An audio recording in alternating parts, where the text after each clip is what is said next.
Nah, itu tadi jenis minyak goreng yang baik untuk kesehatan. Ada minyak canola, minyak zaitun, dan minyak sunflower. Nah, Dok Diana, dari semua minyak tadi, manakah yang paling baik untuk kesehatan, Dok? Oke, kalau kita mau lihat tadi titik smoking point-nya ya, Ya. atau titik panas, titik didihnya itu sebenarnya kalau buat menggoreng kita bisa pakai yang sunflower. Pakai Oh, sunflower, sunflower. ya, Tapi pakai kalau sunflower, baru di bawahnya canola. Ya, baru di bawahnya zaitun atau minyak sawit. Nah, tapi kan balik lagi nih, biasanya minyak-minyak yang tadi itu tuh yang sunflower, yang canola agak mahal Betul. harganya ya. Jadi mungkin lebih sulit nih, nggak Iya. semua orang bisa untuk mengkonsumsinya. Iya.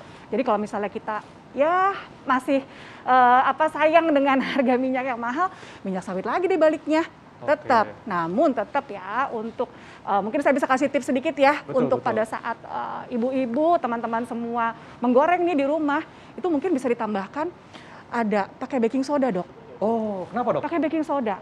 Ya. Jadi di dalam adonan, misalnya kita bikin gorengan nih, Betul. gitu kan, pasti ada tepung, ada sayuran, kita bikin bakwan segala macam ya, kasih baking soda di dalamnya, di adonannya.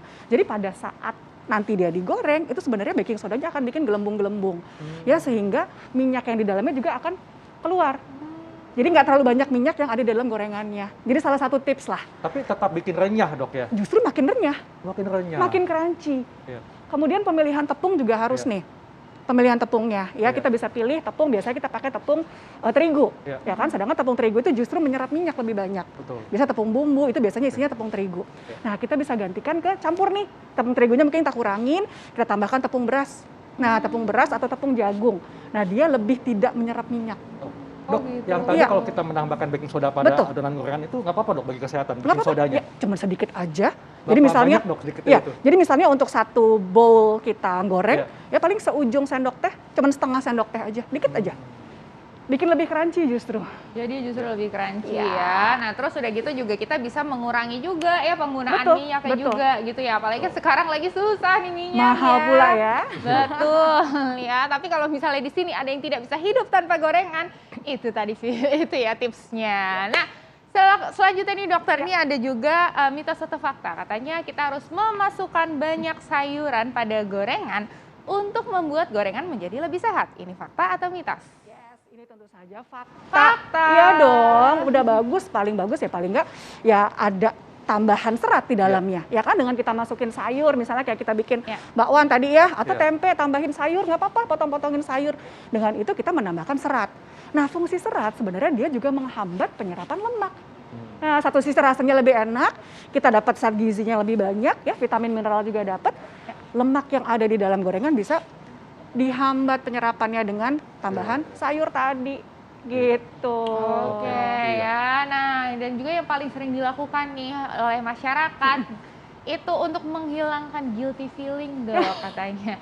Digunakan tisu, Dok, kalau Ya. misalnya habis begitu selesai gorengan gitu ya. Gorengannya taruh di tisu, terus kalau saya sih suka Diperes-peres ya, diperes-peres gitu kan, supaya minyaknya keluar. Betul, Nah, betul. itu sebenarnya fakta atau mitos sih, Dok? Sebenarnya hal-hal seperti itu bisa mengurangi minyak yang akan masuk ke tubuh kita. Yes, itu adalah fakta. Fakta. Jadi silahkan ibu-ibu yang baru angkat gorengannya nih, itu kan kita tiriskan dulu ya. Kita tiriskan dulu, baru kita taruh di atas kertas.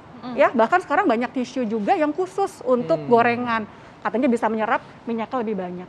Iya. Ya, nah mungkin saya tambahin lagi nih untuk ibu-ibu di rumah, suhu pada saat mengangkat gorengan itu penting.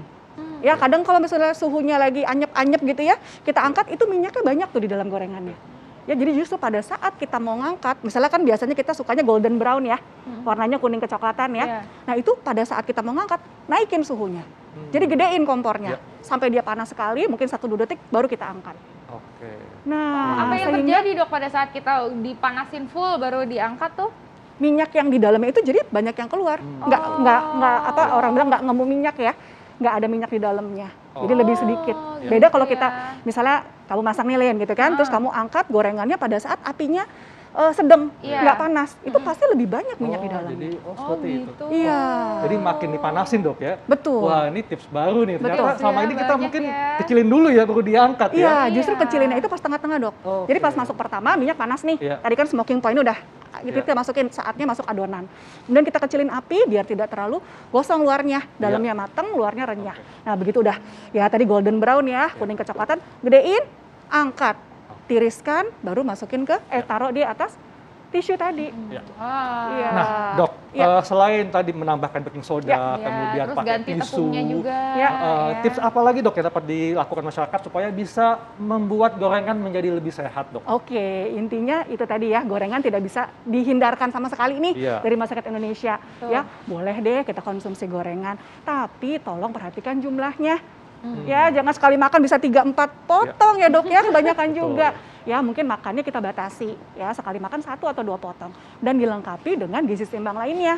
Ya, ada protein yang lain, ya kan, ada tambah ikannya, ada tambah tahu tempenya, sama sayur-sayurnya jangan lupa Setuju Dok. banget. Supaya menghambat tadi minyak yang Iya. dari gorengan. Dan tentunya kalau buka puasa itu sebaiknya jangan terlalu banyak, Dok ya, konsumsi gorengan karena Betul. akan memicu peningkatan asam lambung, Dok Betul, ya. Yes. justru pada saat kita puasa perut Iya. kosong seharian, kita langsung kasih gorengan yang lemaknya tinggi, itu biasanya lambungnya nggak nyaman Dok. Betul. Kembung, bloated, bahkan Begah. perih ya. Ya. Iya. Oke. Baik, Dok, terima Wah, kasih untuk penjelasannya, Dok. Terima kasih banyak, Dok. Sehat-sehat. Jadi Anak-anak. pemirsa, boleh konsumsi gorengan tapi ingat perhatikan cara menggorengnya dan juga jangan berlebihan nih ya, perhatikan asupannya. Iya ya, apalagi sekarang nih ya, goreng-gorengan itu merupakan sesuatu hal yang ditunggu-tunggu dari pagi Betul. sampai maghrib ya kan.